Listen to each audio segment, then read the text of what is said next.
Assalamualaikum warahmatullahi wabarakatuh. Bismillahirrahmanirrahim. Hausamin wa darsamin bismillahirrahmanirrahim sam khausa barhudin biwasilati Syekh Muhammad Abdul Ghufran Al-Bandani radhiyallahu an. Al-Fatihah. A'udzubillahi minasyaitonir rajim. Bismillahirrahmanirrahim. Alhamdulillahirrahmanirrahim. Maliki yaumiddin. Iyyaka na'budu wa iyyaka nasta'in. Ihdinas siratal mustaqim. Shiratal ladzina an'amta 'alaihim ghairil maghdubi 'alaihim waladdallin. Amin. Alhamdulillahirabbil alamin. Kita masih diberikan kesehatan dan istiqomah untuk selalu menyampaikan kebenaran kepada masyarakat Indonesia mulai Sabang sampai Merauke.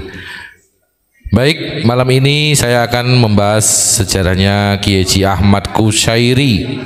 Ini dari Lasem, Rembang, Jawa Tengah.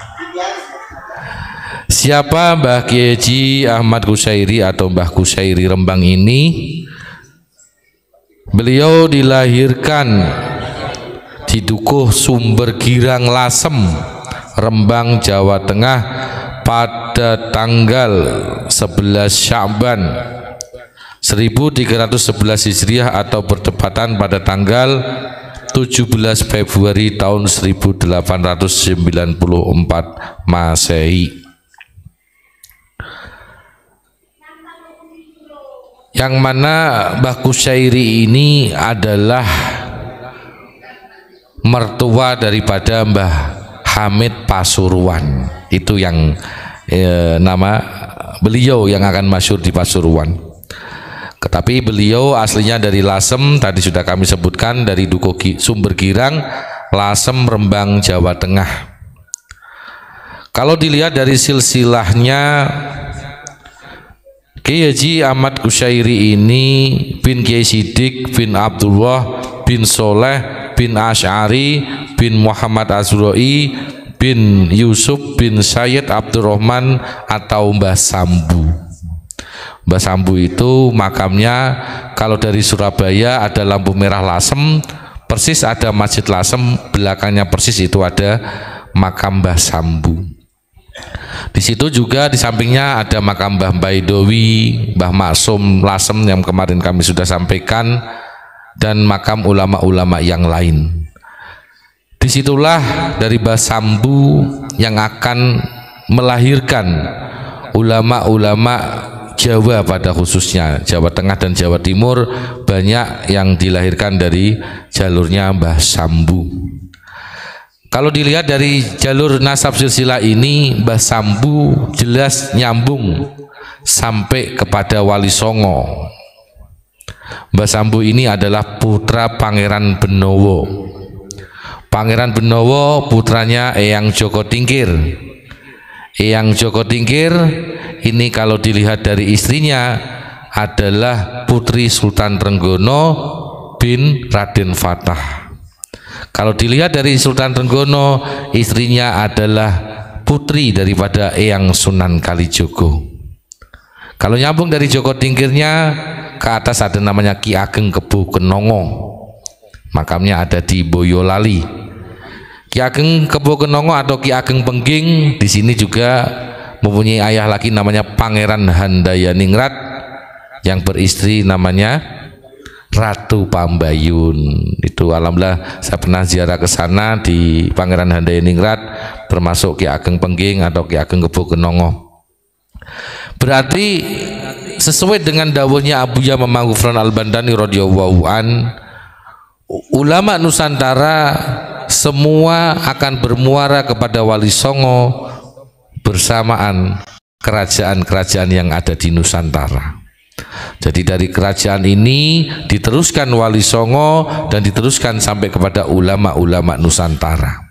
Ini kita harus tahu jalur dulu, karena memang pada saat ini ada misi penjajah yang berpakaian jubah seakan-akan paling suci, tetapi mereka justru ingin menghancurkan keutuhan NKRI. Jangan mudah tertipu dengan mereka.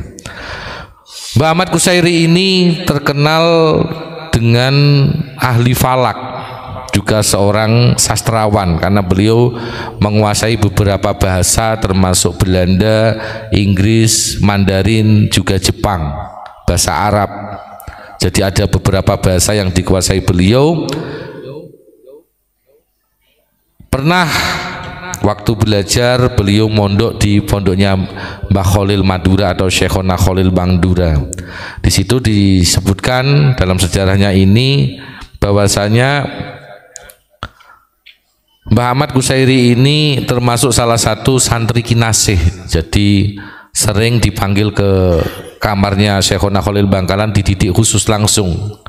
Dan ada kejadian cerita waktu beliau masih mondok, pernah suatu saat waktu bulan puasa seperti ini, seluruh santri disuruh pergi mencari Lailatul Qadar pada saat itu. Kemudian termasuk salah satunya Mbah Qusairi ini atau Syekh Ahmad Qusairi ini berjalan-jalan di sekitaran pondok, dan pada akhirnya Mbah Qusairi ini tertidur di masjid. Kemudian Syekhona Khalil datang melihat yang lain sibuk ibadah, tetapi di situ Syekhona Khalil melihat ada sosok cahaya di dalam tubuh seorang santri. Ketika didekati, ternyata beliau adalah Mbah Qusairi, dan di situ dikasih tengeran, yakni sarungnya dilipat. Kemudian setelah sholat subuh ditanya siapa santri yang sarungnya ada lipatannya, dan saking takutnya Mbah Qusairi tidak berani menjawab. Tapi singkat cerita, di situ hikmahnya ternyata banyak para santri yang disuruh berguru kepada Mbah Qusairi pada saat itu. Beliau juga melanjutkan pendidikannya ke Mekah, dan di sana termasuk berguru kepada Mbah Muhammad Hasan Asy'ari Al-Bawiyani Al-Pasurwani Al-Jawi. Kenapa beliau Mbah Hasan Asy'ari ini adalah asli Pulau Bawean. Pulau Bawean itu nyebrang Pulau Gresik ya. Dan Mbah Hasan Asy'ari ini guru ahli falaknya daripada Mbah Qusairi ini meninggalnya di Pasuruan, makanya dikasih tambahan Al-Pasurwani Al-Jawi. Waktu zaman penjajahan, jadi karena Mbah Qusairi ini atau Kiai Ahmad Qusairi ini begitu pengaruhnya yang sangat luar biasa di daerah Pasuruan saat itu, akhirnya banyak kiai-kiai sepuh yang ingin mengusung menjadi seorang adipati. Dan karena memang dari gerakan syiarnya Mbah Ahmad Qusairi ini dikhawatirkan nanti kalau jadi adipati lebih bahaya lagi, karena sebelum jadi adipati saja banyak pemberontakan atau perlawanan dari pribumi melawan penjajah pada saat itu, dan tepatnya itu penjajahan Jepang. Kemudian bahkan sampai diceritakan di sini Mbah Kiai Ahmad Qusairi ini sampai hijrah, jadi diburu sama penjajah Jepang saat itu sampai ke pedalaman daerah Jember atau daerah pelosok Jember sana, dan akhirnya sampai menetap di dusun Sepanjang Wetan, kecamatan Glenmore, Banyuwangi, yang dahulu masih bernama kecamatan Kalibaru. Nah, disitulah ternyata juga di sana mengalami proses syiar perjuangan yang sangat luar biasa, dan ketika melihat kondisi yang sudah mulai aman, akhirnya Mbah Ahmad Qusairi ini kembali lagi ke Pasuruan. Dan Mbah Ahmad Qusairi ini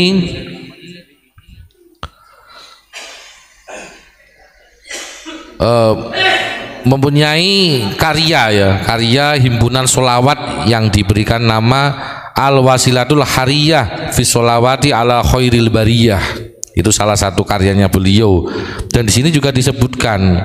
Jadi ada salah satu karangan beliau yang mana sampai disimpan di Leiden. Ini ada salah satu karangan beliau, kitabnya bernama Kitab Jawa itu Kitab Al-Jadawilul Falakiyah. Jadi nanti kalau mungkin ada masyarakat Indonesia yang ke Leiden ada melihat Kitab Al-Jadawilul Falakiyah, ini adalah karangan kitab Syekh Ahmad Qusairi dari Lasem Rembang yang makamnya ada di Pasuruan. Beliau adalah mertua daripada Mbah Hamid Pasuruan. Kemudian Mbah Ahmad Qusairi ini meninggal dunia atau wafat pada hari Ahad tanggal 22 Syawal 1392 Hijriah atau 1972 Masehi di Pasuruan dalam umur atau usia 90 tahun, dimakamkan di pemakaman Masjid Jami. Jadi di belakang Masjid Jami atau di komplek termasuk Mbah Hamid Pasuruan. Mungkin sementara itu dulu ya, nanti biar bisa disambung lagi.